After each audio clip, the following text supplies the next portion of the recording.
gostaria de agradecer aos nossos painelistas e principalmente às empresas que estão apoiando esse evento.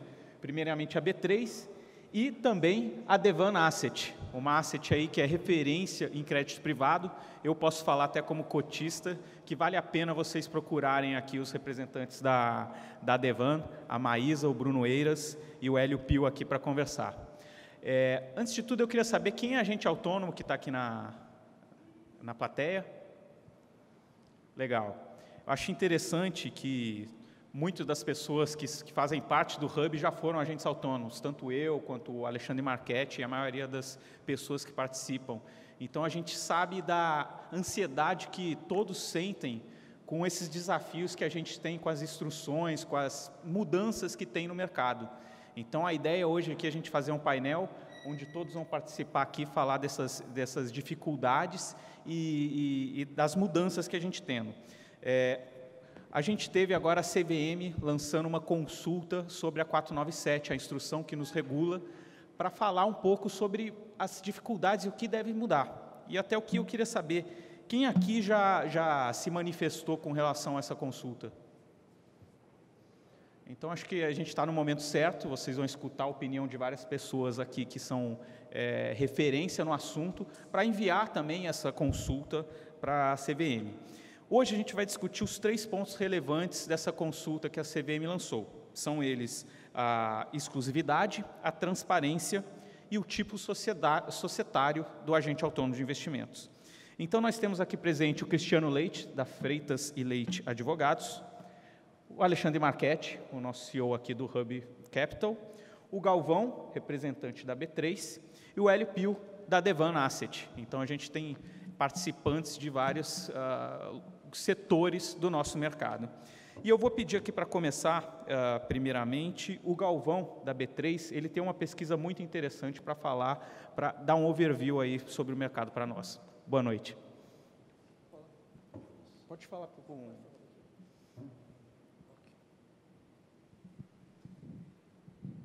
Boa noite a todos aqui, né?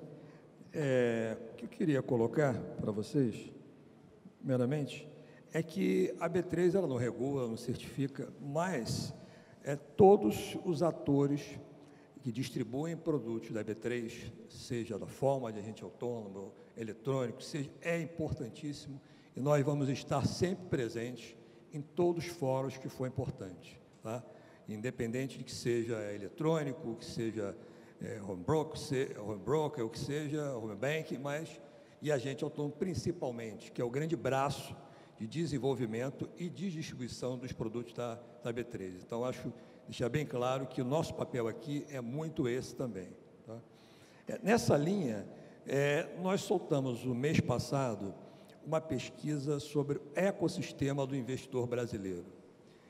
Eu vou até abrir um pouco aqui, porque realmente não dá para lembrar ela em todos, mas o que deixou, o que fez com que nós soltássemos isso em termos popular, vamos dizer assim, no site, e para que todos entendessem uma linguagem mais clara, atingimos 1 milhão de investidores, tanto na parte de renda variável, como tesouro direto, né, 100 mil pontos e tudo mais. Aí fomos olhar o que é isso e aprofundar o que é isso. Aí vimos coisas interessantíssimas, que existe uma barreira entre o investidor, pessoa física, e o player, que é o distribuidor, o agente autônomo, vamos dizer assim, na ponta. Por que ele não chega a uma grande quantidade de investidores, como chega a outros produtos?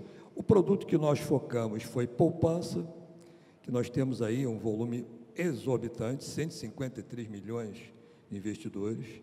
Aí fomos olhar por quê. E vimos coisas que não existe na nossa, vamos dizer assim, nossa concepção de especialista, de expert no mercado. Chegamos a uma condição que o investidor, ele atua por achar que o mercado de ações ou o mercado de investimento é muito elitista, que tem que existir uma escadinha da poupança para fundo, de fundo, e o último é o mercado de ações, é para milionário. Aí, como vamos ver números, foi a parte quali, vamos ver quant, vamos ver a parte quantitativa, se isso é verdade. Não é verdade. Esse volume todo de investidores na poupança, nós temos um percentual enorme, mas é um percentual, assim, muito grande, né? De investidores até R$10.000. Então, não é elitista. Se você tem 736 bilhões na poupança e 153 bilhões até R$10.000, isso não é ser elitista. Isso falta o quê? Falta aproximação. Nós vemos que é um produto que é mais antigo que eu digo não de existência, mais antigo em divulgação para a pessoa física. Os grandes bancos abraçaram, todos eles têm um float, alguma coisa nesse sentido, né? E desses 153 milhões, 133 milhões de pessoas até R$5.000. Então, isso caiu por terra, não é um produto elitista, investimento em outros ativos, né? Então, por isso, nós fomos mais fundo, fomos ver em bolsa qual é o volume, em termos de faixa etária, vai de 30 a 45 anos, o volume maior de faixa etária de investidores, mas o estoque é a idade mais avançada, isso vale para a bolsa e vale para Tesouro Direto. E em regiões, não é novidade para ninguém, né? Nós temos aí 41% desses investidores todos, agora estou falando de bolsa, tá? Distribuídos no Brasil todo, e 41% em São Paulo. 13% aqui. E é o maior. O restante não passa de um dígito em todos os estados. O segundo, que é mais perto da gente, chega a 5,8, que é Rio Grande do Sul, 4 ponto alguma coisa em Minas Gerais. Então, o que quer dizer isso? Tem uma grande oportunidade de se criar instrumentos para poder atingir, e oportunidades tanto dentro dessa pesquisa, como de conjuntura. Hoje a taxa de juros está caindo, o investidor vai, consequentemente, buscar esses investimentos, vai olhar essas pesquisas, vai fazer essa comparação, tanto a parte de taxa, como a parte de risco. E nós temos hoje, agora vou vestir a camisa, temos uma instituição que está preparada para isso. Nós estamos hoje com um sistema de risco, né, que eu estava conversando com o Marchetti, ele absorve não só várias instituições que podem ser de pequena ou média, ou muito pequena, até a muito grande. Eu posso trazer uma instituição que está começando agora, com pequeno capital, vai ao Banco Central, se credenciar com R$500 mil, e pode vir aí, e tem que vir à Bolsa.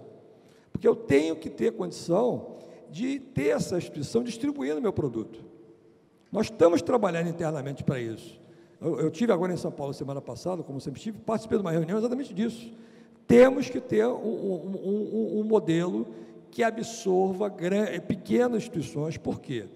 Vocês têm visto que o próprio regulador, o Banco Central, tem feito isso. Ele fez isso para a fintech de crédito, e hoje já existe. Está fazendo para a fintech de investimento. A gente sabe que vai surgir alguma coisa. Se não surgir até o final do ano, vai surgir até o ano que vem. E vai ter outras demandas. Até para abertura de capital, eu tive num evento, agora há pouco tempo, da Abrasca, e várias pequenas empresas estão abrindo capital eletronicamente.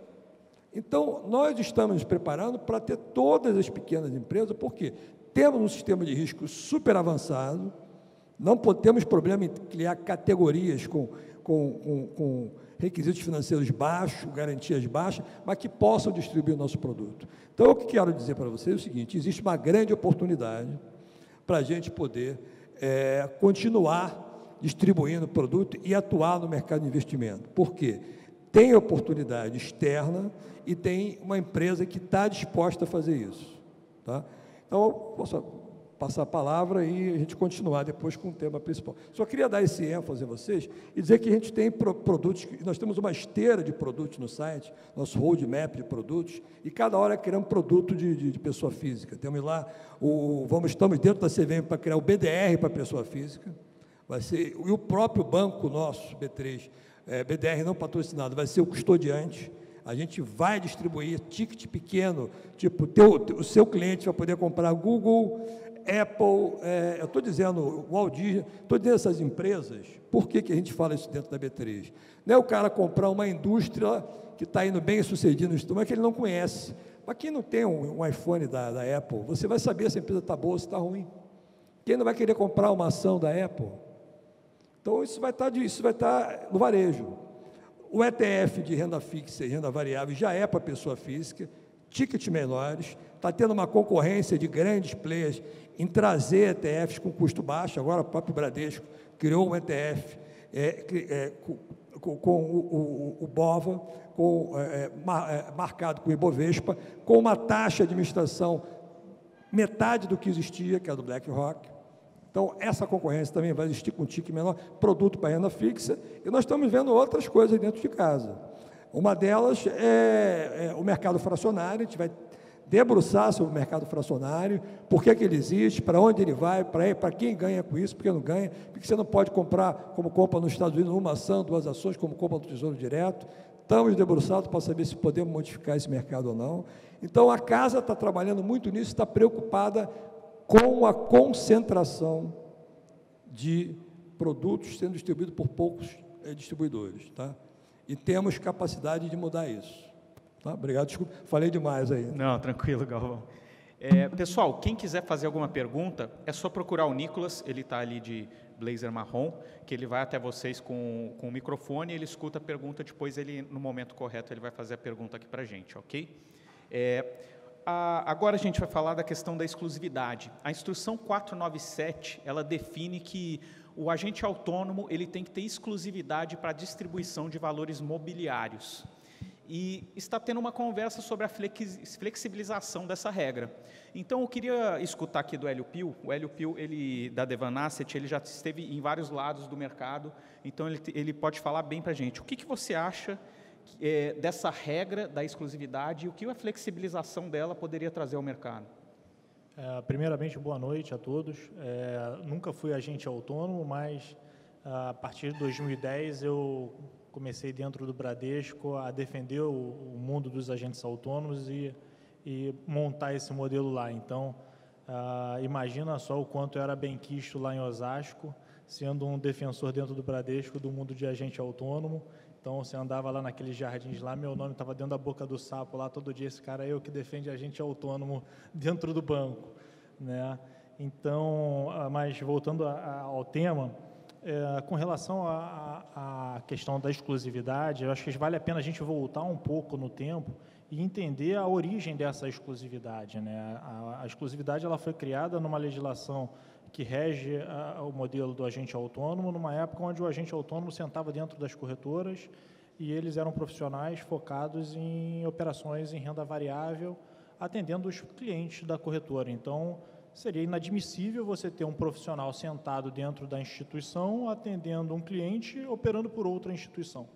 Então, a grosso modo, a gente pode dizer que um agente autônomo ele era um profissional, um CLT dentro da instituição, disfarçado de agente autônomo. E o tempo passou, a profissão foi cada vez mais se profissionalizando e se adaptando ao meio. O agente autônomo que só olhava principalmente para a parte de renda variável, hoje ele olha para 100% da carteira de investimentos desse cliente. Os anos se passaram, uma década aí, pelo menos, que a profissão vem crescendo, e hoje o agente autônomo ele já não é mais um funcionário dentro de uma corretora, ele é um empresário que tem suas empresas, às vezes com outros 10 sócios, pela questão da exigência da sociedade, aí é o modelo que a gente vai debater mais para frente, mas empresas com 50, 100, 200, 250 pessoas dentro dessas empresas, então, de fato, são casas de investimentos, que hoje essa questão ela vai um pouco além da exclusividade do agente autônomo, que ela não só prejudica o agente autônomo, mas o mais importante de tudo, ela prejudica o cliente final, porque hoje, quando a gente olha para a questão do agente autônomo, eu entendo claramente que o trabalho de vocês ele é fundamental para essa propagação dos investimentos e dessa saída cada vez maior dos investidores dos bancos em produtos que rendem pouco para o mundo de casas independentes e de outros produtos que têm uma rentabilidade maior. E isso só é possível com os agentes autônomos, com essa capilaridade que essa profissão consegue entregar, porque a gente passa nas agências em qualquer lugar, no Rio de Janeiro, em São Paulo ou lá no interior da Amazônia, você vai ter uma agência de um banco e a agência cheia, realizando atividades que você hoje em dia, de um celular que todo mundo no Brasil tem, poderia estar executando essas atividades. Então, o agente autônomo, essa questão cultural do Brasil, as pessoas precisam dessa proximidade, e o agente autônomo, ele propicia isso, né? Mas, chegando ao ponto que a legislação acaba atrapalhando o cliente final, hoje o cliente final, ele acaba sendo, ele acaba tendo o que a instrução de agente autônomo ela acaba controlando, é que o agente autônomo hoje ele acaba tendo essa questão da exclusividade, ele acaba não conseguindo atender o seu cliente em todos os produtos que se tem no mercado. Hoje a gente tem uma concentração de que 85% dos agentes autônomos estão vinculados a uma instituição financeira. Ou seja, praticamente a profissão do agente autônomo, as casas que não têm seus produtos distribuídos por lá, o agente autônomo acaba não conseguindo, a maior parte dos profissionais não conseguem oferecer esse produto para o cliente final. E muitas vezes são produtos de altíssima capacidade, são ativos, produtos financeiros, fundos e outros produtos que acabam sendo de altíssima qualidade, que seria de interesse de muitos agentes autônomos distribuírem, que acabam não tendo acesso porque não está dentro dessa plataforma. Então, a quebra da exclusividade, eu acho que é fundamental para que o cliente, quando chegue até vocês, agentes autônomos, vocês possam mostrar para eles um leque de opções de produtos e de casas, onde eles façam os seus investimentos para que ele se sinta mais confortável, né? Então, acho que isso é fundamental para a evolução da profissão e fundamental para essa cada vez maior inserção das pessoas físicas no mundo de investimentos por instituições independentes. Cristiano, quer complementar alguma parte? Boa noite a todo mundo. Acho que, em linha com o que o Hélio falou, a legislação de agente autônomo ela veio para resolver um problema quase que trabalhista, né? Ou seja, ela foi feita para modular a contratação de brokers que estavam saindo de pregão, enfim, na verdade a profissão mudou por completo, né? Não existe mais o operador de pregão, os pregões não existem mais e os brokers também reduziram em uma quantidade muito grande. Então, quando a gente começou a trabalhar com a figura de agente autônomo, eu fui conversar com a Maria Helena, a gente ajudou o escritório, ajudou a Ancora a escrever a instrução, se eu não me engano tinham 2.400, 2.500 agentes autônomos, dos quais 80 distribuíam fundos. Os outros eram todos brokers basicamente de renda variável. Então, nasceu realmente para resolver essa situação, com uma série de problemas que tinham nesse mercado, desde as operações das telefônicas com procuração, a BSM que não existia, mas a CVM tinha 3, 4, 5 mil reclamações de investidores decorrentes da atuação desses agentes autônomos espalhados pelo Brasil. Então, a questão da exclusividade, ela também nasceu dentro dessa preocupação de ter controle e responsabilização por atos praticados pelo agente autônomo, né? As pessoas focam muito a discussão na questão da exclusividade e eu, na minha opinião pessoal, eu trabalho na área, eu sou advogado, trabalho na área há 22 anos, eu enxergo a questão da exclusividade como talvez um dos itens, um dos mais complexos pela questão do controle e da responsabilidade, porque no Brasil o Código de Defesa do Consumidor ele é aplicável na relação de venda de produto financeiro. Então, o ônus da prova não é da própria instituição, vamos falar assim. E na justiça a gente sabe que a ponta mais forte é quem acaba sempre respondendo. Então, até muitas alterações legislativas no sentido de tentar, de alguma maneira, criar um compartilhamento de responsabilidade com o agente autônomo, ou algum tipo de controle que a tecnologia hoje nos permite. A própria B3 tem uma série de controles que pode auxiliar. Eu acho que ela ainda é um ponto que talvez seja o mais sensível e o mais difícil de ser superado. E eu particularmente acho que o problema do agente autônomo não está diretamente na exclusividade. Por quê? Primeiro que a relação do agente autônomo é uma relação comercial como qualquer outra, né? Você vai ter um melhor rebate, um pior rebate, uma melhor devolução, uma maior devolução em função do relacionamento comercial que você tem com a empresa que você se vinculou, né? Então, é difícil a gente achar que um agente autônomo que possa se relacionar com quem ele bem entender e estabeleça 10, 15, 20 contratos de intermediação, ele consiga ter uma boa remuneração, ou uma remuneração melhor do que se ele tiver um parceiro onde ele estabelece comercialmente, por livre e espontânea vontade, aquela associação. E aí que eu acho que está o problema. Na realidade, as pessoas deveriam focar, e a B3 inclusive pode ajudar nisso, na questão da portabilidade. O problema não é você, na minha opinião, não é única e exclusivamente a questão de eu ter de estar vinculado a uma única intermediária para produtos de bolsa e derivativos. O problema de eu estar vinculado com ele e não ter uma segurança, quer regulatória ou comercial, de que se meu cliente quiser migrar para alguma outra intermediária, ou se eu quiser migrar com aquela minha base de relacionamento comercial para outro lugar, a gente fica sem apoio. A própria BSM exige a anuência do próprio cliente final, e tem todo um manual de migração, que impacta não só o problema da exclusividade, impacta a M&A de uma corretora querer comprar outra e ter que ter todo um processo de tombamento organizado. Então, assim, eu entendo que a questão da exclusividade ela é bastante importante, mas eu acho que também as pessoas deveriam investir um pouco mais de atenção em relação a, eu estou chamando de portabilidade, que tem a ver com o cliente é da corretora no final do dia, do ponto de vista jurídico, mas o relacionamento comercial não é.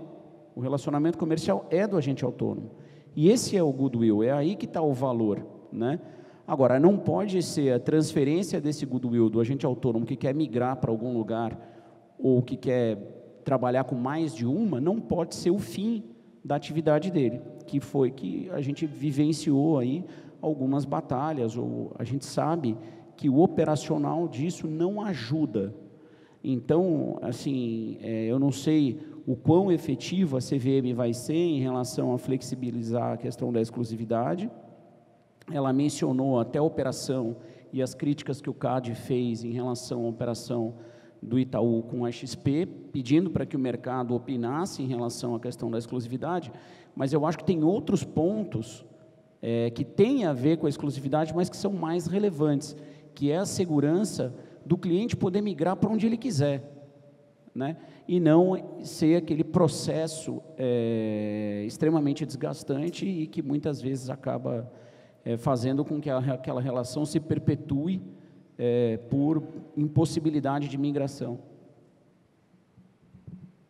Cristiano, eu queria complementar também, acho importantíssimo isso que você falou, mas acho que tem também outras variáveis, né? Até porque eu estou participando de alguns fóruns aí em Ambima, na ABAE, né? A gente tem conselheiro da ABAE aqui, na própria Ancorge, B3, e a leitura do pessoal é que se tudo correr, porque a CVM ela fez uma consulta, a gente acha que ela vai soltar uma minuta de uma nova 497, com uma nova audiência pública, para depois disso ela realmente soltar a versão final. Então, a gente pode estar falando aí de um negócio que pode levar um ano e meio. Então, existem outros pontos, né, que a gente entende que acabam atravancando muito, né? Não é nem só a exclusividade, porque a exclusividade a gente entende que o maior perdedor nisso daí é o cliente final e o próprio agente autônomo, né? Então, a partir do momento que você não, né, você é obrigado a ter só um fornecedor, você perde valor, né? Agora, se eu quiser vender a minha exclusividade, tudo bem. Agora, me obrigar a ter exclusividade é complicado, né? Você quer vender no seu bar só a Ambev, você vai ter um preço melhor da Ambev. Não, eu não quero, eu quero vender todas, tudo bem. Então, mas aí, além do ponto da portabilidade, que até adianto, né, está sendo discutido dentro da Ambima, né, uma unificação da carta de transferência entre distribuidores, a gente tem um ponto que eu acho, assim, esse negócio dos 60 dias que a BSM criou, de que, né, se o agente autônomo distrata com uma corretora, ele só pode voltar a operar novamente 60 dias depois numa casa nova, né? Então, como é que você vai ficar 60 dias sem fazer a receita? Ou você já tem ali um negócio muito duro, né? Eu já fiz 2 migrações na minha vida. Você tem um negócio muito duro de ter que explicar para o cliente que você está indo para uma nova corretora, né? Que ele vai ter que preencher um monte de papel, vai ter que fazer o cadastro de novo. E, além do mais, durante 60 dias, você não pode atender ele, vai ter que ser um terceiro, alguém de uma mesa de operações que ele não sabe quem é. Então, será que faz sentido essa regra? E essa regra, pior, não é nem da CVM, né? A gente está falando da BSM. Então, talvez se a gente derruba essas barreiras, já melhora muito aí a questão de você conseguir mexer. E, por último, né, eu acompanhei ali em 2011 ou 2012, quando a regra mudou, e digo, hoje em dia você já tem perfeitamente ferramentas tecnológicas para conseguir ter 1, 2, 3, 10 corretoras, se você quiser, né? Não é como antigamente que você tinha um gravador de telefone. Hoje você pode ter no teu computador um telefone com 6 linhas, que cada linha grava para um lugar. Ou na hora de enviar um e-mail para o cliente que é da corretora A, você escolhe a corretora A e manda o e-mail, né? Ou até jogar a responsabilidade para o agente autônomo de gravar e te me mandar o e-mail caso a gente precise do e-mail, né? Aí fala, mas ele vai ter que ter PL mínimo. As corretoras hoje já multam o agente autônomo, já cobram PL mínimo, já muitas pedem garantias prévias. Então, a corretora já está fazendo isso, né? E aí, então, a gente entende que a questão da exclusividade, ela já deveria, todo mundo já conseguiria viver assim. E aí, como é que o mercado acaba se comportando, né? A gente vê diversos agentes autônomos abrindo, se separando, eram 20 agentes autônomos, né? Eles se dividem em 3, abrem mais 2 PJs, cada um pluga numa corretora e vida que segue, né? Então, o pessoal começa a se adequar, né? Assim como eu já vi vários agentes autônomos. Aí eu disse isso em outros fóruns, aí o cara falou, então você deveria ter denunciado, a sua... Eu falei, não, mas o cara não está fazendo nada errado, né? São 3 empresas com pessoas diferentes, atendendo os clientes diferentes, ou não, às vezes o cara pode estar sendo atendido por 2 agentes autônomos diferentes, ligados em casas diferentes, e tudo funciona. E a CVM permite hoje que o agente autônomo sente do lado de um outro agente autônomo, de uma outra casa, de uma outra PJ, tanto que tem, né, em São Paulo, eu fui outro dia, tem como é que chama? Um coworking de agentes autônomos. Tem mais de 300 agentes autônomos de 18 corretoras diferentes, todo mundo sentando do lado do outro, né? Então, na verdade verdadeira, a exclusividade hoje ela é muito mais comercial, né, do que regulatória. Muitas vezes a gente vê aí o agente autônomo vendeu a exclusividade para uma casa, é um direito dele, né? Eu não gostaria de ter o mesmo fornecedor por 10 anos fixo, mas é um direito do empresário, né? Eu não sei se vocês querem adicionar alguma coisa, mas eu acho que é essa a visão nossa aí e aí eu acho que, reforçando até o que o Thiago falou, né, a gente tem uma oportunidade de mandar para a CVM o que a gente achou lá da consulta pública. Não sei se todo mundo leu, mas são, sei lá, 14 ou 18 perguntas que a CVM faz. E eu acho que é a hora da gente mandar mesmo, tá? Porque eu vejo muita gente reclamar, mas, cara, só reclamar não adianta, né? Eu estou muito próximo do pessoal lá da CVM e eles, né, a visão deles cara, a gente está aqui dentro de um órgão público, eu não conheço o front, é difícil de eu conhecer, né? Eu só vejo vocês reclamando sem parar, né? Uns reclamam para um lado, outros reclamam para o outro, não consigo ver que vocês consigam se organizar, né? E para mim tomar uma decisão é muito difícil, então eles precisam desse input nosso, né? Eles têm o medo de atrapalhar o mercado. E aí, por último, lembrando, né, a CVM, ela existe, a essência da CVM é para defender o cliente final. Então, é sempre com viés de defender o cliente final que a gente tem que responder esse tipo de coisa, né? Tudo bem que é sobre agentes autônomos, mas se conseguir mostrar que isso vai ter valor para o cliente final, isso é muito importante para a CVM. Legal, Marquete, já que você está com a palavra, você pode continuar e falar um pouco para a gente sobre transparência, que é o outro ponto que a CVM está... sim, é o segundo ponto que a CVM levantou, né? Para mim, esse é um ponto super, hiper complexo, né? Porque ela fala ali que só o agente autônomo tem que abrir a remuneração dele.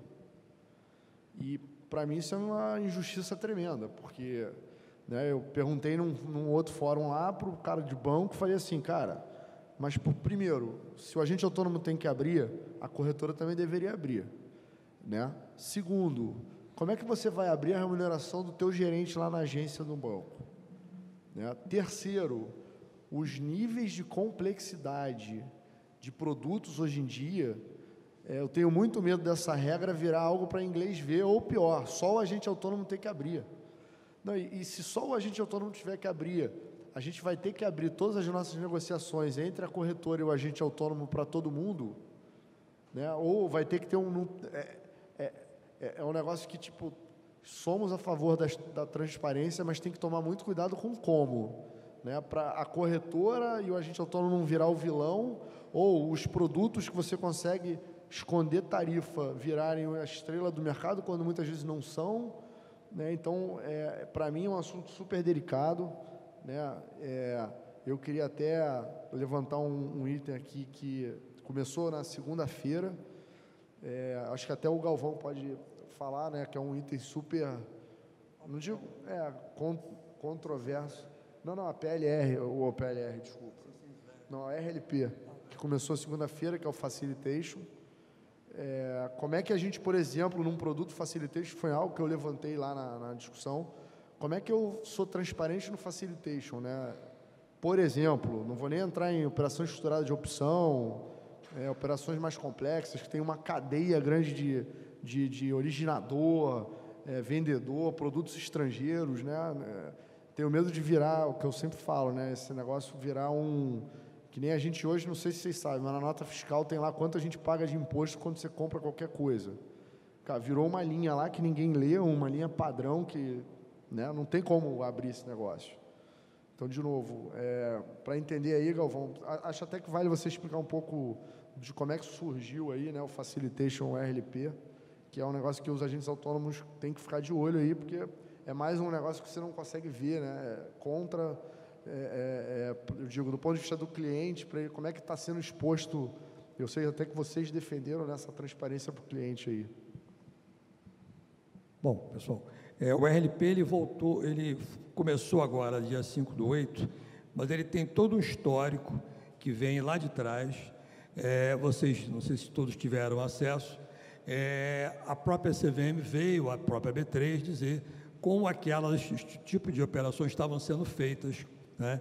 E a própria B3, a BCM, não estava dando transparência, sabendo daquilo ali. Bom, nós, claro, recebemos um chamado, alguma coisa assim, e fomos verificar que realmente existia um tipo de operação feita a mercado que só beneficiava um certo participante. E fomos verificar que aquele tipo de negócio era um negócio que não tinha total transparência. Aí vamos fazer o seguinte, vamos verificar se esse tipo de negócio é um negócio que já existe em outros mercados.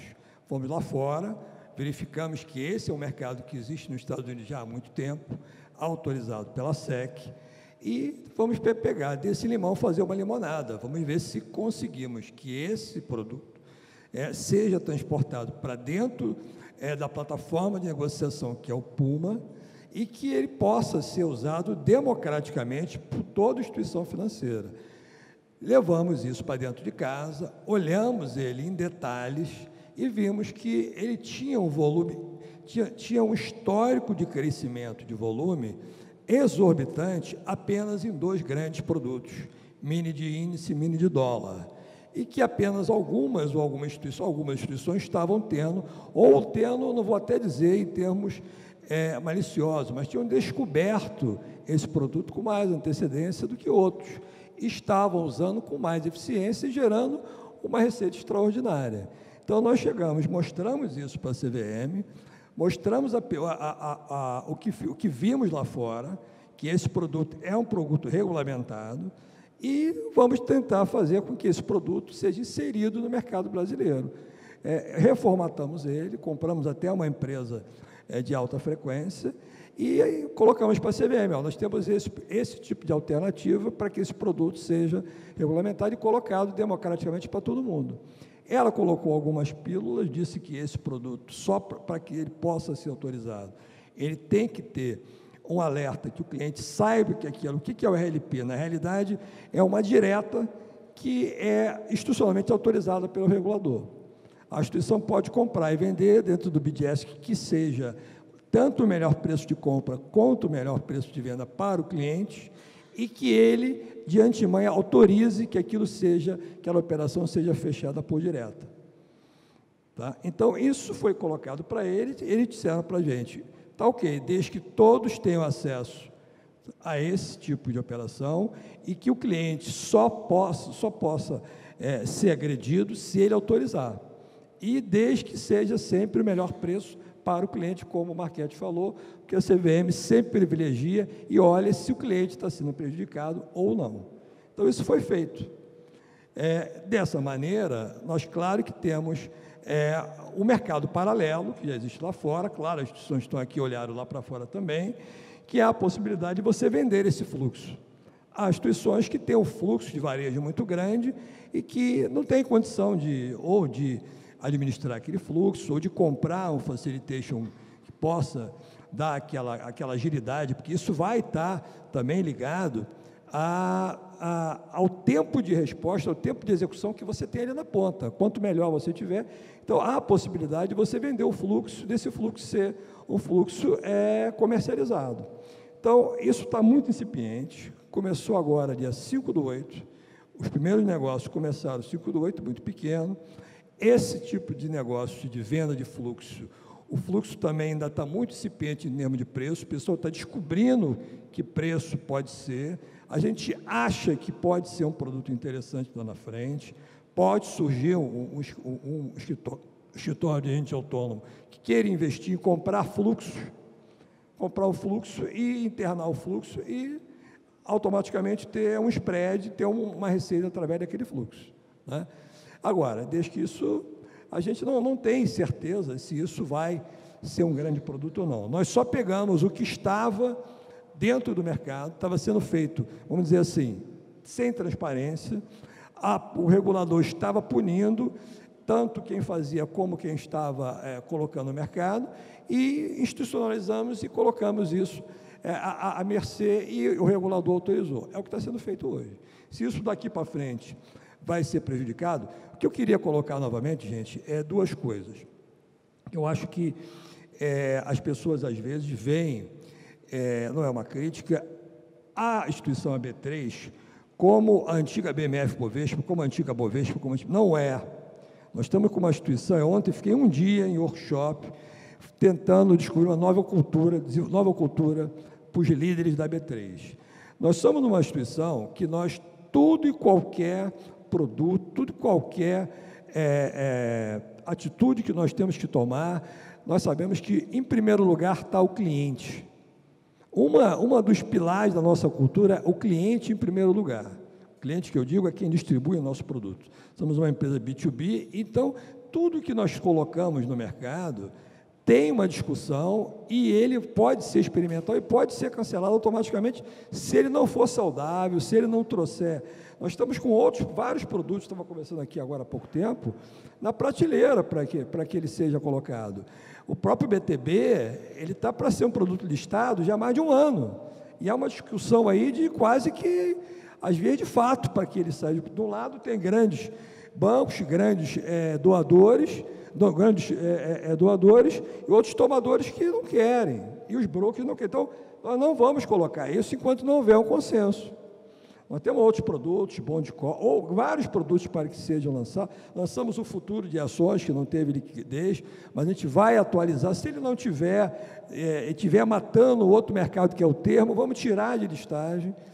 Então, há uma sinergia com vocês muito grande. É por isso que até que eu estou aqui, porque a gente quer estar sempre em todos os fóruns para discutir o que a gente acha importante. Temos no site hoje um roadmap de produtos com vários produtos, listado, balcão, que para todos darem opinião, e GTs e comitês para todos eles. Então, há uma mudança de filosofia, a empresa é uma outra, não é a que existiu lá atrás. A própria, estou me estendendo demais, hein, cara? A própria BSM, nessa nova resolução, acho que é 610, não é isso? Que saiu agora, segunda-feira, da CVM, tirando da Ancord a fiscalização e a certificação, dando só o credenciamento, colocou a BSM como a fiscalizadora dos agentes autônomos. Isso por quê? Não porque ela tem o poder de polícia, ela também mudou. Nós fizemos uma pesquisa com as instituições que são auditadas uma vez por ano, ela hoje é colocada como uma instituição de consultiva.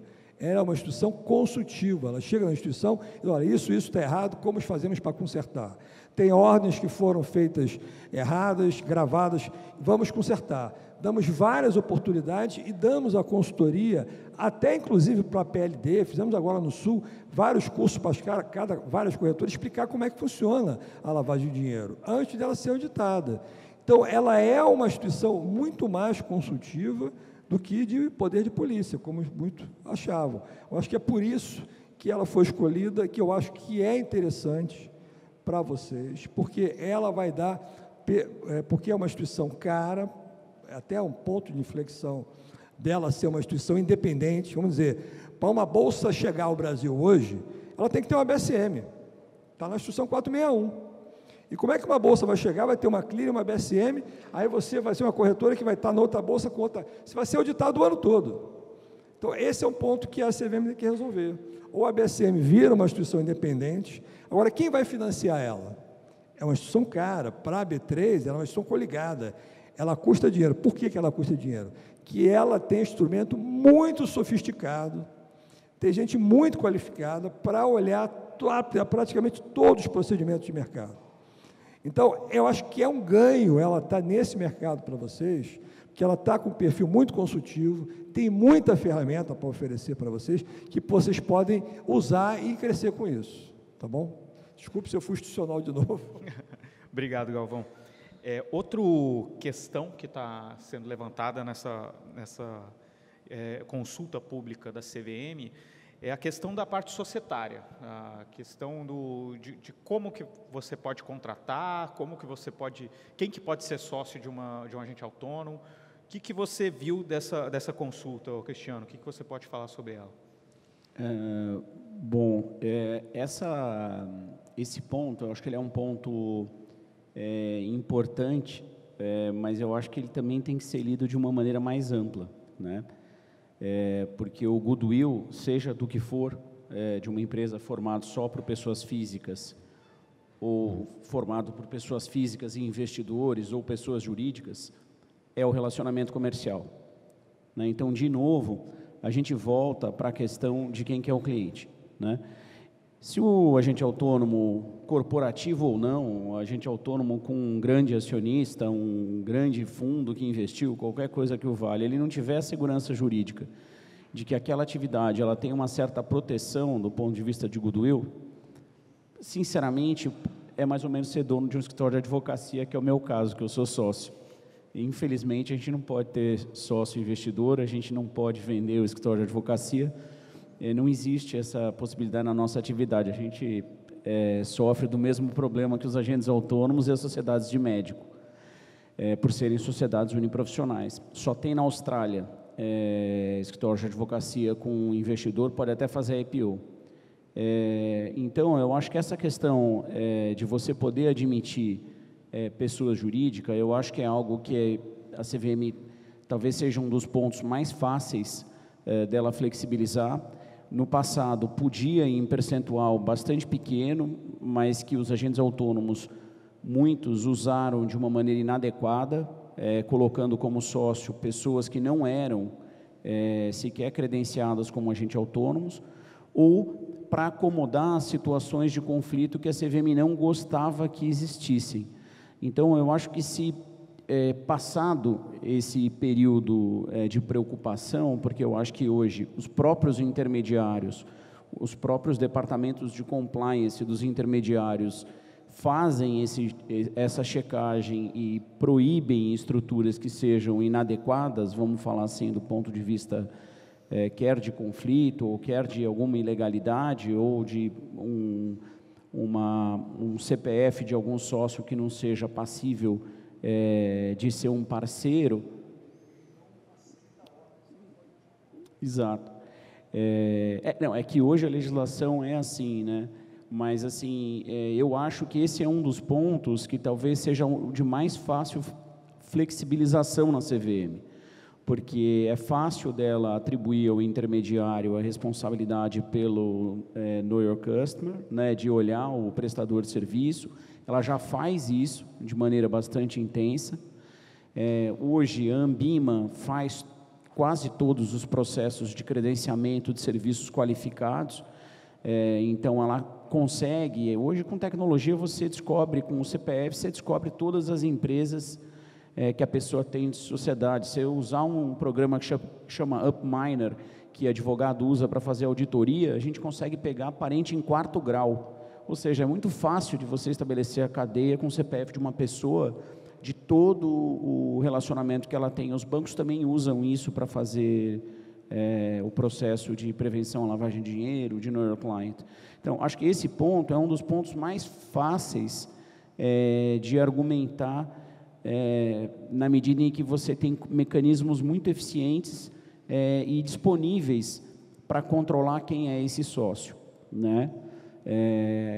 Agora, do ponto de vista de se isso muda alguma coisa, no final do dia, a visão que a gente tem como advogado, a gente faz os M&As de agente autônomo, a gente já fez, acho que pelo menos uns 10, alguns relevantes. No final do dia, a gente acaba tendo que vestir uma noiva, né? Porque na prática, o que as pessoas querem comprar são as pessoas, e aquela base de clientes que decorre de um relacionamento comercial, né? Então, é aquela história, aonde o cliente está cadastrado, passa a ser algo relativamente relevante quando você institucionaliza um negócio. Eu vou dar um exemplo que é bem bacana e bem fácil de visualizar essa dificuldade que eu acho que vocês têm, que vocês vão ter, assim como nós advogados temos. Os gestores. Quantos gestores foram vendidos? Quantos? Pouquíssimos, né? Se a gente pegar no universo de 800, 600 que tem cadastrados, histórias de sucesso, eu não conheço nenhuma. Todas ou foram depois consolidados, ou foram aquisições parciais com a retenção das pessoas que estão ali, como uma forma de garantir aquilo que tinha sido pago, e depois uma nova relação com aquela pessoa, porque ela monta outro negócio no dia seguinte. Podemos pegar aqui o Luiz Stuberger, com quem eu trabalhei, eu vim da Grifo, trabalhei na Grifo em 95 e 96. Ele vendeu, ficou 8 anos vinculado, depois saiu para montar a Verde, e eu acredito, não, deixa eu ser seu sócio, e você não tem dor de cabeça nenhuma. Eu cuido 100% da parte administrativa, e você fica só com a gestão, e ainda tem uma parte do resultado para distribuir para o teu time. Eu nem quero dinheiro, eu só quero que você fique comigo, né? Então, é uma atividade, a de vocês, de agente autônomo, personalíssima. Então, eu acho que a questão de agregar sócio pessoa jurídica, eu acho que ela não é um big deal para ser atingido lá na CVM. Eu acho que, se bem feita, as críticas construtivas em relação à instrução e boas sugestões de mecanismo de controle já seriam suficientes para a CVM autorizar, mas eu acho que a grande discussão está, de novo, na questão da portabilidade, de quem que é o relacionamento comercial, e eu acho que vocês deveriam talvez se fiar nessa transformação que o mundo inteiro está passando, que é o Open Banking, né? Onde ninguém é dono de ninguém, o cliente que é dono dele mesmo, né? Então, hoje, ele está na XP com um cadastro com um agente autônomo Leite. Se amanhã ele quiser migrar para o Banco Fator, para Fator Corretora e para a Hub, para operar só ações, a Hub vai ter que estar preparada para receber, a BSM vai ter que estar preparada para que isso flua de uma maneira correta, porque esse é o caminho final, isso eu não tenho a menor dúvida. A gente pode ter um intermediário, mas eu não tenho a menor dúvida que o final do dia não é nada diferente disso, é o cliente dono dele mesmo. Então, o agente autônomo, ele vai ser uma comunicação com vários intermediários. Eu não sei se a gente vai conseguir fazer isso de uma vez, mas é isso que o mercado de crédito já está acontecendo, é isso que está acontecendo na Europa, em relação à questão de Open Banking. Então, assim, misturando um pouco todos os assuntos, a profissão de vocês é super desafiadora, assim como a nossa, que é de um atendimento personalíssimo mesmo, de ter que ter a presença da pessoa. A tecnologia não vai substituir por completo a nossa função, vamos falar assim. E como o Galvão falou, assim, o Brasil é extremamente grande e carente de muita educação financeira, né? Vis-à-vis o absurdo que são os números da poupança, que descontando 3,5% de inflação não deve dar 1% ao ano, ou seja, eu acho que tem muito trabalho para todo mundo, assim, a nova revolução, que eu não sei exatamente qual que é que a gente está passando, não vai acabar com a atividade de agente autônomo, ao contrário, ela vai criar uma oportunidade para um monte de gente trabalhar com isso e ter muito mais público para ser explorado, né? Porque hoje, você acessar um cara de 5 mil, 10 mil, sem tecnologia, um investidor, é quase que impossível até para o agente autônomo, a não ser que seja vizinho dele, né? Porque se tiver que pegar um Uber para prospectar o cara, você não vai conseguir. Eu queria só dar sobre esse ponto. Eu acho que além das coisas que o Cristiano falou, né, eu estava até conversando com ele aqui, hoje tem uma confusão das caixinhas, né? A gente tem o agente autônomo, que na essência é um broker, né? E aí, broker, ele não pode dar conselho, ele pode executar. Você tem hoje a função do consultor CVM, que a CVM criou em 2014, que é um cara que pode dar conselhos, mas não pode executar. E ele não pode receber rebates da corretora, ele só pode cobrar diretamente do cliente. E você tem o gestor de recursos de carteira administrada, que é um cara que pode opinar e pode executar, né? Eu acho que boa parte do problema seria resolvido se, né, o agente autônomo pudesse ter uma holding em cima, o nome holding é bonito, mas uma empresa em cima que é dona dessas 3 ou 2 dessas caixinhas, né? Porque hoje, na nossa leitura, a grande maioria dos agentes autônomos, ele está exercendo uma função que ele não poderia, porque, né, você tem o cliente que chega e fala assim: não, amigo, eu quero girar Petrobras. Aí você vai dizer, então você vai para a mesa de operações ali, que você vai ter um broker que vai te atender. Aí o cliente diz assim: olha só, eu não quero tomar a decisão, eu quero que alguém me dê faça uma carteira administrada, me faça um suitability, etc. E quero que alguém, só que eu quero tomar essa decisão junto com esse meu consultor, é o consultor CVM. E tem o cliente lá, que é o médico, o advogado, que fala assim: cara, eu não entendo nada, como deve acontecer com vocês todo dia, né? Que o cliente fala: cara, eu não entendo nada, eu vou botar o dinheiro aí, tu faz o que você faz para você, né? Aí esse cara, ele vai para a parte de gestão, né? Então, e aí, indo muito na linha, se pudesse, obviamente, em áreas segregadas, assim como nas instituições maiores, né? Eu digo que hoje você vai num agente autônomo muito grande, ele já tem essa estrutura toda de compliance, de back-office, né? Porque ele precisa de uma ajuda ali no dia a dia. Então, se a discussão fosse que você pode sim ter uma empresa em cima controladora, sendo dona de todas as empresas, obviamente, contanto que tenha segregação e etc., talvez resolvesse esse problema. E tanto que, né, eu vi ali na Baia uma discussão muito grande não, eu sou um consultor, eu posso dar call, eu não posso dar call, a CVM nem está perguntando isso. Que para ela está muito claro que, né, o broker não pode dar opinião. O broker ele pode dar informações sobre o produto, mas ele não é ali não digo um vendedor ativo, mas ele não poderia, teoricamente, se o cliente ligasse. Estou falando teoria, tá? Se o cliente ligasse e falasse assim, pô, eu estou pensando em comprar Petro ou Vale, qual dos dois você acha melhor? Na teoria, você não pode dizer que você prefere o A ou B, né?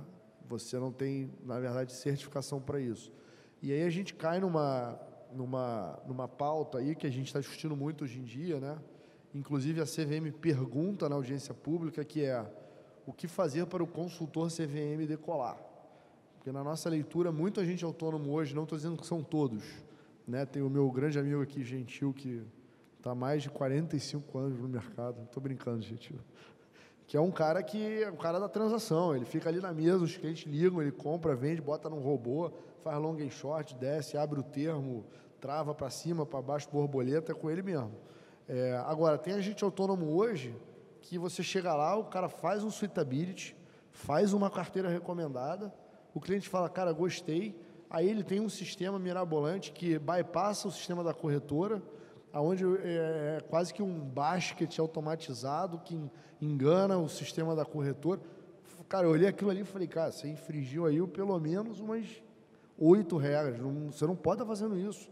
Não, como assim? Eu falei, como assim carteira recomendada, cara? Você não pode, quem é o CNPI por trás desse negócio aí? Não, mas a gente já tem nossa metodologia de investimento.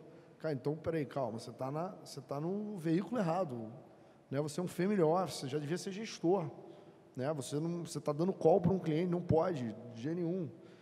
Então, eu acho que vale uma discussão desse modelo fiduciário versus modelo transacional, né? Que é o modelo mais americano e o modelo dos muito ricos, né? Os muito ricos hoje, eles investem, né? O banco, ou o que for, devolve todos os FIIs transacionais e cobra um FII único que ele vê, né? Indo na linha da transparência. Então, eu acho que é importante entender que não adianta querer que a CVM libere que o agente autônomo, que nem está sendo dito lá em alguns fóruns, de que o super agente autônomo que pode fazer tudo, né? Sim, é mais fácil ser gestor. Então, esse super agente autônomo, teve um cara lá de banco que até brincou, falou assim, porra, eu vou mandar embora todos os gerentes de banco, vou transformar todo mundo em super agente autônomo, porque o cara pode dar call, pode executar, pode ganhar no transação, pode ganhar não sei o quê, é o cara perfeito, né? Dá para fazer tudo, de cabo a rabo.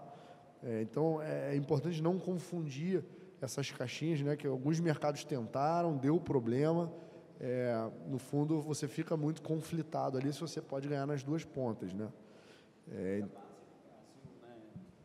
A base no Brasil de todos os produtos, a remuneração é transacional, independe do chapéu que você está usando, né? Então, mesmo quando você pega os grandes, a área de high net worth individuals, que são os maiores clientes das maiores casas, é tudo muito na base do rebate, né? A remuneração até de quem está fazendo a alocação e quem é grande.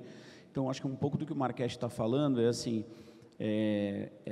as casas que, os agentes autônomos, né? As casas de agente autônomo que buscam uma maior especialização, talvez um dos caminhos seja aproveitar o chassi que já existe, que é o chassi da legislação de consultoria de valores imobiliários, e enfrentar algumas coisas que são meio dogmas no Brasil, tipo, poxa, por que o consultor tem que ser remunerado pelo cliente se no Brasil não existe essa tradição? Para o cliente profissional, o cara assina lá, o cara tem um fundo exclusivo, uma carteira, o cara assina e fala, tá tudo certo, você receber rebate. Tipo, a gente não tem essa cultura, né? A CVM e o mercado acabou se amoldando de uma maneira que essa cultura do consultor se remunerar em mercado é crime, é errado, porque não tem transparência. Aí a gente volta para a questão da transparência. O Brasil não adotou o sistema americano, que o CFP pode fazer tudo. O CFP, eu fiz a tropicalização do CFP há 15 anos atrás, eu fiz a tradução do Código de Ética, quando eram outras pessoas que cuidavam do CFP, enfim, bem no comecinho, acho que 18 anos, nem me lembro quanto tempo faz. Mas, basicamente, o relatório do CFP tinha mais linha de prestação de conta do que de esclarecimento sobre o desempenho da carteira do cara. Porque o cara tinha que dizer, comprou um fundo de previdência, quanto é que o cara recebeu na cabeça, quanto é que o cara recebeu no mês a mês. Comprou um seguro de vida, porque o CFP pode vender qualquer coisa, o cara vende tudo, né? E o Brasil não adotou essa sistemática, então, talvez essa discussão também fosse um pouco transformadora, porque achar que a gente vai pegar a atividade, falar, não, então, a partir de agora, o consultor vai cobrar direto do cliente e o rebate não pode mais receber. O único beneficiado disso são as pessoas que, em teoria, pagam pela distribuição. Não vai funcionar, né? A indústria não foi estruturada dessa maneira, os fundos que cobram 1,5 com 20, 2 com 20, foram estruturados dessa forma por conta disso, e não dá, é uma questão de cultura. O brasileiro tem para si que o serviço de consultoria está embutido na transação que ele está comprando. É igual você comprar um carro e pagar para o corretor, que você perguntou, mas eu compro esse ou aquele? Pagar um FII. O segmento imobiliário não é assim. O segmento imobiliário é absolutamente transparente, inclusive, geralmente, o cara recebe diretamente para não ter dúvida de que o corretor recebeu, né? Então, acho que o que o Marchetti acho que sugeria é que talvez a gente tenha um chassi que é bem mais fácil a gente trabalhar em cima do que já existe do que criar uma coisa nova. Mas tem essa questão desse desafio. A CVM entende que quem presta serviço fiduciário, seja o gestor, seja o consultor, ele só pode se beneficiar de remuneração indireta se o cliente final dele for adulto, for profissional. E isso é uma coisa que atrapalha demais os arranjos que vocês fazem, porque vocês não podem ter a empresa de consultoria ou de gestão, porque senão não pode receber os rebates do agente autônomo. Aí cada um tem uns sócios numa empresa, os sócios na outra empresa, faz um gerencial por fora, todo mundo sabe disso, e aí não é legal, do ponto de vista, acho que de institucional, não é legal, do ponto de vista empresarial, né? Deixa eu só fazer uma pergunta. Você não acha que, às vezes, em muitos casos, o agente autônomo, quando ele começa a ganhar um tamanho, até o Marchetti falou que muitas casas que você vai visitar, um agente autônomo grande, ele tem um gestor ou tem uma consultoria. Muitas vezes essas consultorias, elas acabam sendo criadas dentro da empresa do agente autônomo, uma empresa em paralelo, obviamente, mas para poder fugir da questão da exclusividade, ele poder trabalhar com outras plataformas e ter essa cobrança direta do cliente? Mas eu nunca vi dessa forma, até porque a questão da exclusividade, ela acaba estando vinculada às atividades de bolsa, basicamente, né? Porque não entra nem renda fixa e nem produto como distribuição de fundos. Então, é basicamente ações e derivativos, vamos falar assim, né?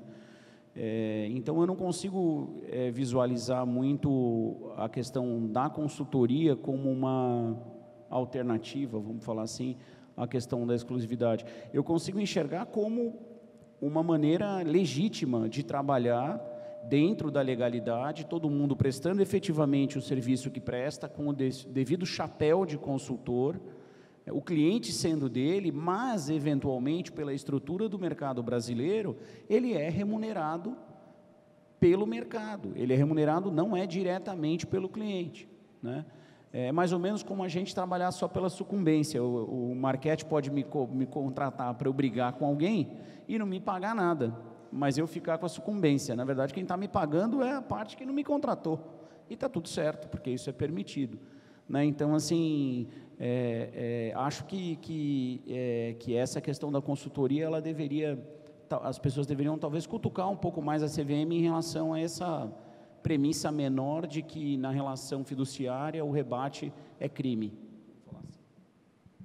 Só complementando também, né? A gente olha muito o mercado americano, principalmente as plataformas americanas. E lá o discurso é o seguinte: agente autônomo, que é o IBD, né? Venha trabalhar conosco que eu tenho o melhor sistema. Aí ele mostra o sistema dele.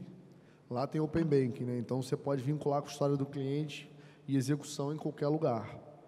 Aí depois disso ele vem e fala assim: o agente autônomo, a minha execução é melhor. eu tenho melhores sistemas, eu sou mais rápido, eu sou, né? E por último ele fala, gente autônomo, vem usar minha custódia, que para mim é mais fácil controlar, você vai ter acesso a coisas mais legais. Então é exatamente, né, totalmente sem exclusividade. Lá, eu acho que tem gente que tem experiência com o mercado offshore aqui. O cliente fala, não, mas eu quero que minha custódia fique lá no UBS. Tá bom. Eu tenho um que eu acho melhor, mas se quer deixar no UBS, deixa lá. Então, é um mindset completamente diferente do que a gente discute aqui, né? Diferente até do modo de cobrar. Eu tinha até uma pergunta para o Hélio. Vocês já chegaram a estudar, talvez, o modelo de carteira administrada, mas ou vocês estão mesmo... Eu acho que vale falar um pouquinho da Devan também, né? Como é que são os fundos. Desculpa, não ouvi o que você falou da carteira administrada. Não, se vocês já chegaram a estudar esse modelo de... Porque a gente entende que o cliente de varejo, ele gosta de ter ali, né, olhar a carteira dele, mas muitas vezes ele não quer tomar a decisão e ele quer um gestor para ajudar ele nisso, né? Vocês já chegaram a pensar em, tipo, plugar cliente lá que eu estou vendo um movimento de algumas assets, né, de plugarem cliente wealth ali e virar praticamente um family office que vende os produtos dele, mas também distribui produtos terceiros e montando essas carteiras administradas. Não sei se a estratégia de vocês, acho que você também depois podia explicar os fundos que você tem hoje. Vamos lá, na verdade, a Devan começou, na verdade, o Bruno Eiras, que está aqui, que é o sócio fundador da Devan, a história da Devan, ela começa como um single family office, né? Quando o Bruno, junto com o Marco Jorge e o Davi Camacho, montaram a RTSC, que era um single family office, para atender principalmente um cliente que tem ações listadas em bolsa, do real estate, e era um cliente que tinha um patrimônio bastante significativo e fazia todo sentido para ele tomar operações de crédito com lastro imobiliário, né? Então, essa estrutura começou com os três, atendendo esse cliente, montando muitas operações, principalmente de CRIs, com lastro pulverizado, ou seja, aquelas operações onde você tem 1.000, 2.000, 3.000 cedentes ali, onde você não tem mais um risco binário de uma operação de CRI com uma instituição única, onde ela paga ou ela não paga, né? Você tem um lastro ali de uma carteira de, às vezes, 5.000, 10.000 mutuários, onde você faz o acompanhamento dessa carteira, vê qual é o crédito saudável ali dentro, vamos supor, 70% dela, a operação de CRI ela é estruturada em cima desses 70%, mas 100% dela fica vinculada à operação. Então, você tem uma gordura muito grande nessa operação e rentabilidades bastante elevadas, mas onde ela faz sentido é porque ela é desenhada de acordo com a operação que está sendo construída. Lá, quando eles montaram essa operação, né, a carteira do cliente tinha lá seus 70%, 80% nesse tipo de operação, e os outros 20%, em função da amortização que acontecia dessas operações mensalmente, mais os juros, acabava sendo colocado esses recursos em produtos de liquidez, fundos bastante conhecidos no mercado, de grandes instituições, que apresentavam uma rentabilidade ali dos seus 101%, 102%, 103% no máximo. E na época, lá em 2016, quando teve um evento do FDIC Silverado, que foi de fato uma fraude que aconteceu, se tinha uma alocação de mais ou menos 20 milhões num fundo da Sul América, que dentro deste fundo tinha um 0,84, se eu não me engano, dessa operação do FDIC. Não chegou a gerar uma perda, mas teve uma marcação a mercado nesse fundo de em torno de 70% do CDI, que tiveram que chamar esse grande investidor para explicar para ele por que na parcela de crédito com busca de 250%, 300% do CDI nunca se tinha tido nenhum tipo de problema, nenhum tipo de default, né, com relação à deterioração desse crédito, mas no fundo que não se acompanhava no detalhe de abrir a carteira e lá no detalhe de quem era a ponta final desse crédito, tinha tido um problema da marcação ali de 70%. Foi daí que o mindset do Bruno e do Davi de criar um fundo, que na época foi o Sólidos, que foi um fundo, na verdade, que ele era um fundo D1 na época, para atender simplesmente a esse cliente da RTSC e outros clientes que esse Single Family Office já vinha se tornando um Multi-Family Office, né? Então, a ideia foi criar esse produto, um produto com uma liquidez altíssima, que tinha uma parcela de até 10% de crédito estruturado ali para buscar seus 105 a seus 108 do CDI.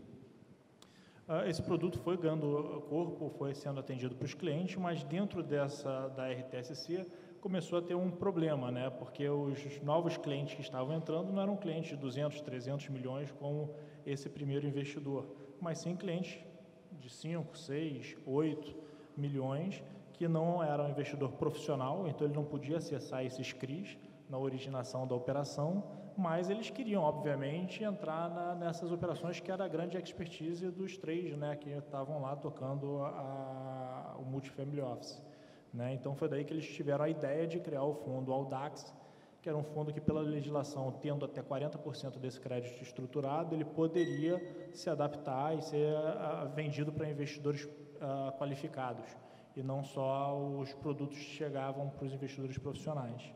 Então, foi daí que surgiu o Audax, que é um fundo que já tem um histórico de mais de 2 anos, que ele busca 140 do CDI, mas vem, ao longo do tempo, entregando mais que isso, né? E aí, enquanto a RTC tinha esses 2 produtos para a venda, atender os clientes dentro do Multifamily Office, as plataformas começaram a surgir, né?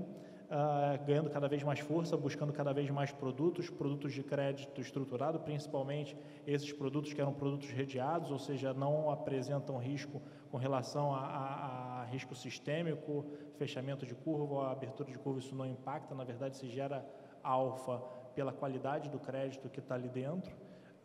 E aí algumas plataformas começaram a pedir para ter o fundo para ser distribuído, quando o Bruno e o Davi decidiram, ok, faz sentido a gente colocar o fundo na plataforma, mas não dá para a gente querer fazer tudo, não dá para a gente querer ser um multifamily office, ter fundos em plataformas, porque o cliente que está fora vai olhar para dentro e vai falar assim, vocês estão dando prioridade para a gestão da carteira desses clientes, e os clientes que estão dentro do multifamily office, poxa, vocês agora estão gastando energia olhando para essas plataformas em vez de focar no meu negócio aqui. Então, eles decidiram sair e montaram a Devan.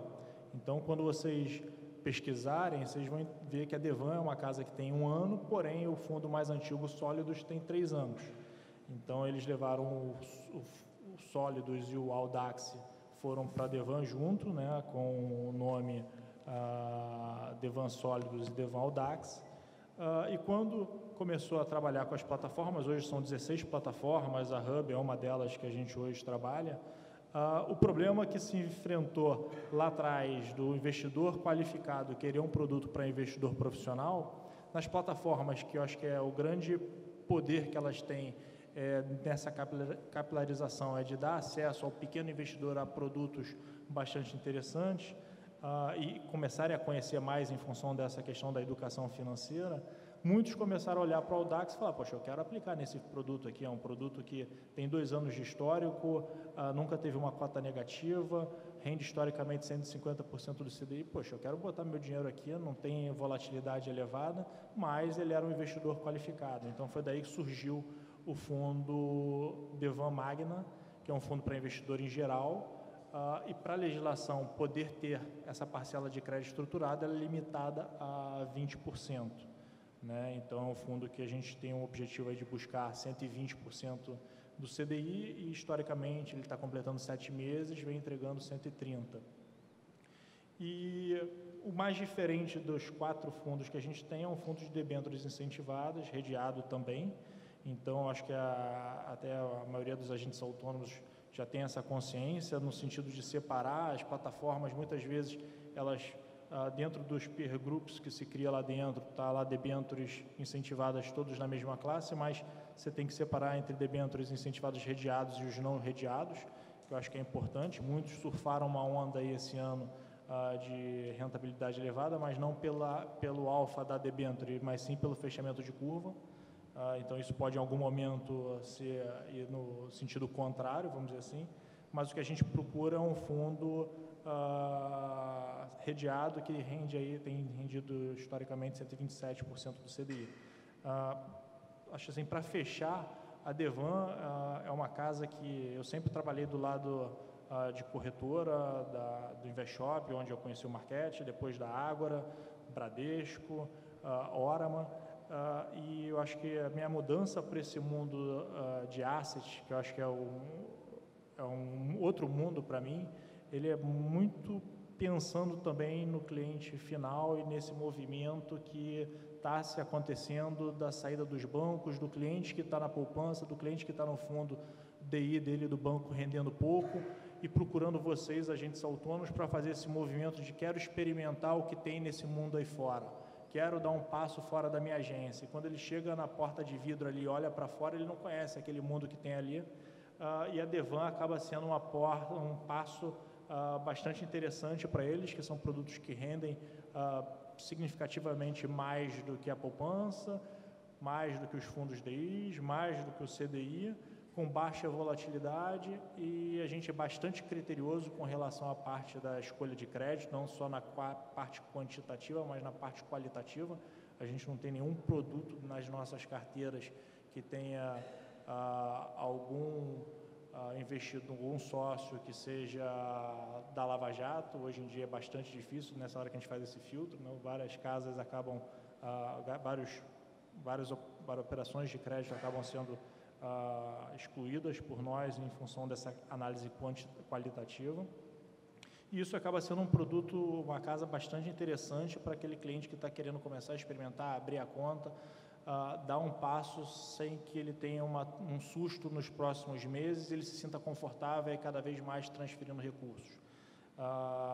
Isso eu acho que é o principal hoje da Devan, e para aqueles clientes também, na hora de comprar uma carteira de um cliente, você colocar um fundo que hoje apresenta volatilidade, não vem entregando resultado, acho que fundos como o Audax e o Magna, eles compõem muito bem e acabam ajudando muito nisso. Legal, pessoal. Então, só lembrando aqui, voltando, foi feita então uma consulta da CVM ao mercado sobre a 497. Então, normalmente, depois dessa consulta, vai ser publicado uma ideia do que será a nova 497. E depois vai ter outra consulta para realmente fechar essa 497 e implementar. Então, acho que vocês podem pegar todas essas ideias que vocês ouviram aqui e olhar sempre sobre a ótica de como ajudar o cliente para fazer a sua manifestação na CVM. Então, a gente até faz esse evento que a gente se coloca como a casa do assessor. Então, a gente conta sempre com tentar ajudar vocês a melhorar esse mercado. E até eu queria que o Marquete falasse um pouco sobre o Hub. O que o Hub está trazendo para melhorar esse mercado de assessores de investimentos? A gente, acho que a maioria já conhece aqui, né, mas a principal pilar aí, eu acho que vai muito na linha de tentar retirar o conflito da mesa, né? Hoje, acho que todas as plataformas que atendem agentes autônomos, elas atendem cliente final, né? E isso era algo que, né, no meu início lá, eu falava muito, cara, se a gente tiver uma mesa proprietária, como é que eu vou distribuir os clientes que estão vindo pela internet? Né? Não, para a nossa mesa que a margem é melhor. Aí, esse conflito é um negócio que, pelo menos quando eu era agente autônomo, era um negócio que me deixava bem, como se diz, chateado, né? Que o cliente às vezes entrava lá para abrir o cadastro, não dizia que era meu cliente, e eu descobri que ele foi parar lá na mesa da corretora. Mas, bom, então a gente resolve né, esse conflito, então, não só para o agente autônomo, na verdade eu falo muito para as assets que eu não concorro com ela também, né, então eu nunca vou estar promovendo um produto meu que a margem é melhor do que no lugar do dela. Por último, a gente, né, oferece lá a nossa fórmula que todo mundo vai ser sócio, né, então estamos alinhados 100% no dia de um evento de liquidez, né, quer dizer, quando tiver um evento de liquidez, todos iremos participar, né, até corroborando com o que o Cristiano falou, né, advogado também não pode ter sócio investidor, então, e aí, né, de última mão, aí a gente bateu agora 2,2 bi de Asset Under Management, Então, a gente está muito orgulhoso aí. A gente sabe que o dia a dia é difícil, né? Tem a B3, que é uma figura difícil também, mas a gente está parceiro, mais difícil. Mas a gente tem que comemorar aí. A gente está muito animado. A gente está indo para um histórico maior agora. Então, e vão vir muitas novidades pela frente aí. Beleza, todos estão convidados agora a um buffet que a gente vai servir aqui. Eu queria agradecer. Alguém tem alguma pergunta? Desculpa, beleza. Então vamos seguir para o buffet. Eu queria agradecer aqui ao Cristiano, ao Marquete, ao Galvão e ao Hélio. Obrigado também, principalmente a presença de vocês aqui, tá ok? Vamos ter um buffet agora com um chopinho aqui para todo mundo, beleza? Um grande abraço.